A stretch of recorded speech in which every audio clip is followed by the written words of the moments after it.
अस्सलाम वालेकुम जनाब, आप देख रहे हैं सेमी इलेक्ट्रिक यूट्यूब चैनल। जनाब, आज की इस वीडियो में मैं आप लोगों को दिखाऊंगा कि आजकल जो इन्वर्टर तेज़ी से आम हो रहे हैं, जो बैटरी और वापडा के बगैर डायरेक्ट हमारा घर का लोड सोलर पर चलाता है।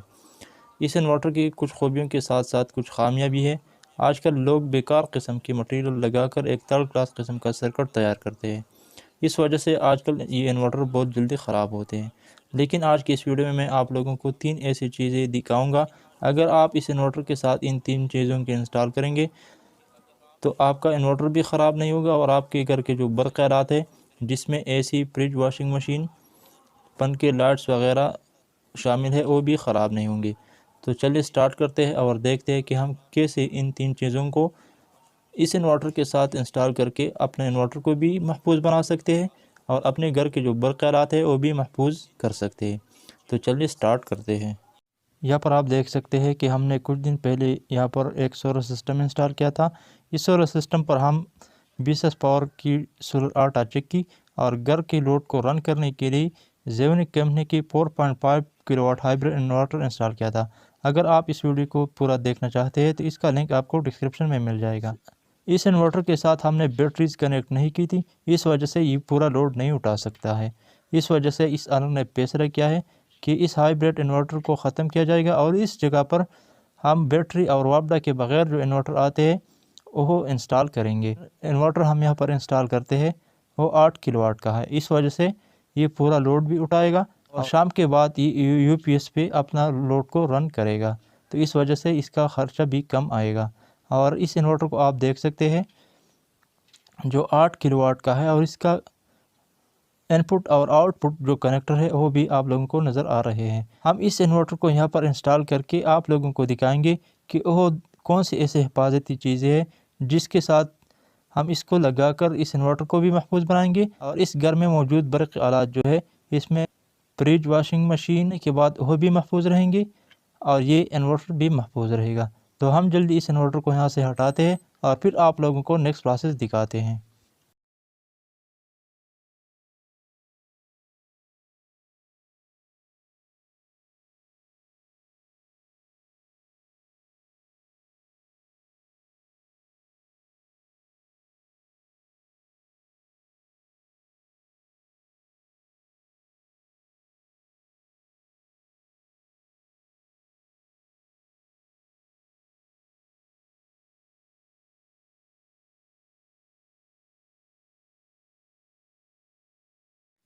हाइब्रिड इन्वर्टर हटाने के बाद आप देख सकते हैं कि हम इस वक्त इस इन्वर्टर को इंस्टॉल करते हैं जो बैटरी और वापडा के बगैर डायरेक्ट हमारा घर का लोड सोलर पर चलाता है।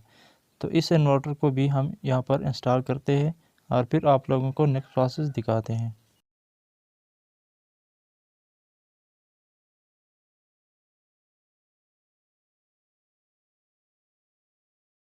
इस इन्वर्टर को दीवार के साथ माउंट करने के बाद आप देख सकते हैं कि 100 रुपये के वायर है वो लगा रहे हैं हम। लेकिन आपने यहाँ पर ज़रूर ख्याल रखना है ताकि प्लस के साथ आप प्लस और माइनस के साथ आप माइनस वायर लगाइए, क्योंकि गलत लगाने से आपका ये इन्वर्टर ख़राब हो सकता है। इसका लगाना बहुत आसान है, एक आम बंदा भी इसको इंस्टॉल कर सकता है, लेकिन आपने प्लस और माइनस का ख़ास ख्याल रखना है।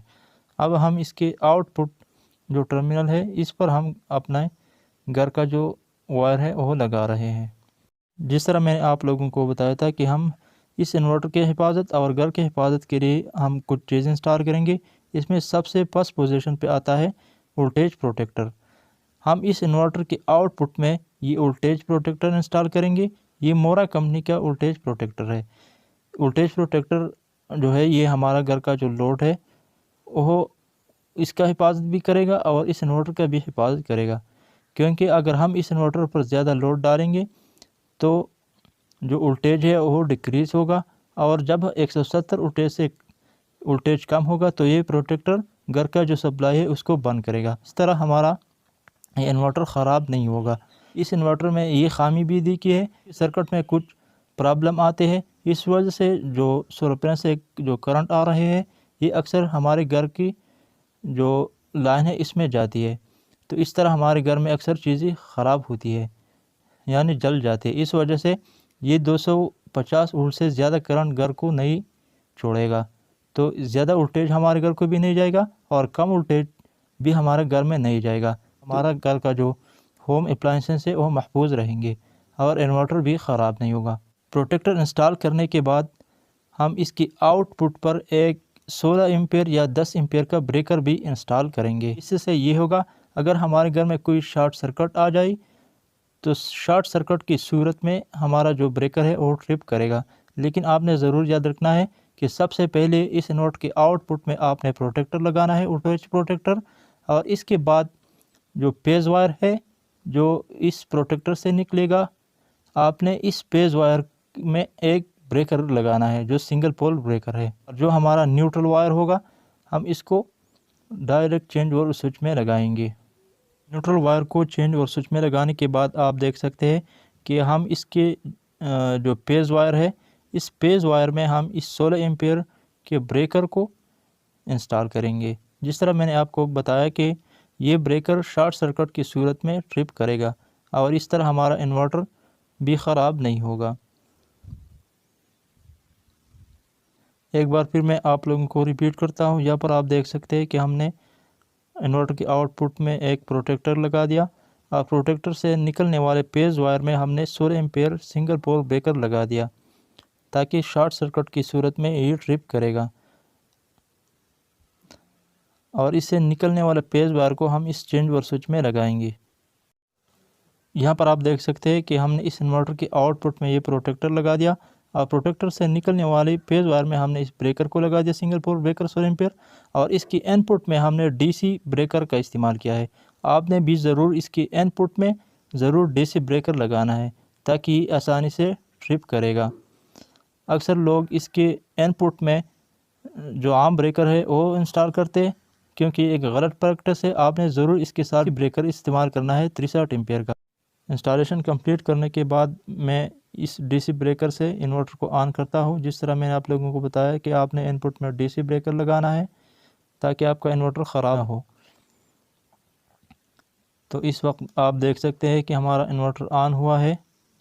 आप लोगों को वोल्टेज प्रोटेक्टर में नज़र आ रहा होगा वोल्टेज। तो यहाँ पर हमने चेंज ओवर स्विच की मदद से घर को सप्लाई दी है। अभी हम इस पर लोड डालकर टेस्ट करेंगे। आपको प्रोटेक्टर में नज़र आ रहा होगा कि हमारा जो एम्पेयर है वो इंक्रीज़ हो रहा है, और यहाँ पर आप लोगों को वाट भी नज़र आ रहा होगा कि इस वक्त इस पर 1100 के लगभग लोड चल रहा है। इस पर हम मज़ीद लोड डालकर भी टेस्ट करेंगे और आप लोगों को दिखाएंगे कि इस पर हम कितना लोड डाल सकते हैं। आपको प्रोटेक्टर में नज़र आ रहा होगा कि इस वक्त इस पर 7 एम्पेयर लोड चल रहा है, क्योंकि इस पर इस वक्त पानी वाला जो मोटर है वो स्टार्ट है जो 7 एम्पेयर तक करंट ले रहा है।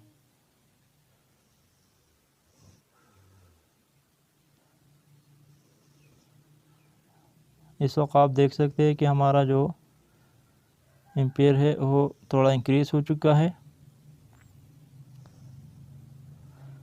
यानी 8.3 तक पहुंच चुका है। मैं साथ साथ आप लोगों को वाट में भी दिखाऊंगा, क्योंकि पिछली वीडियो में एक साहब ने इतराज़ किया था कि आप एम्पेयर दिखाइए। तो आज मौका है, आप एम्पेयर को भी देख सकते हैं और वाट को भी देख सकते हैं। हमारा वाट जो है वो 1300 से ऊपर पहुंच चुका है।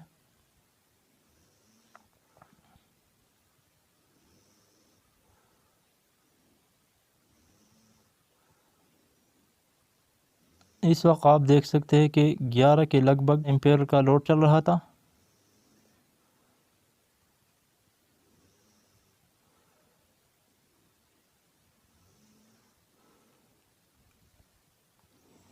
आज की वीडियो का मकसद ये था कि आपने इस इन्वर्टर की हिफाजत के लिए इसकी इनपुट में डीसी ब्रेकर इंस्टॉल करना है, ओरिजिनल डीसी ब्रेकर जो 63 एम्पेयर का हो, और इसकी आउटपुट में आपने एक प्रोटेक्टर लगाना है, वोल्टेज प्रोटेक्टर। और वोल्टेज प्रोटेक्टर लगाने के बाद इसमें आपने 10 एम्पेयर या 16 एम्पेयर का ब्रेकर लगाना है। आप अपने लोड के हिसाब से ब्रेकर लगाइए, लेकिन ज़्यादातर हम इसमें 16 एम्पेयर का ब्रेकर का इस्तेमाल करते हैं। तो उम्मीद है कि आज की वीडियो आपको अच्छी लगी होगी। इसी तरह वीडियोज़ के लिए हमारा यूट्यूब चैनल समय इलेक्ट्रिक सब्सक्राइब करें ताकि हमारा हौसला अफजाई हो सके। अगर ऐसी वीडियो के मुताल्लिक़ आपके ज़हन में कोई भी सवाल हो तो आप व्हाट्सएप पर मैसेज करिए, कमेंट में पूछ सकते हैं।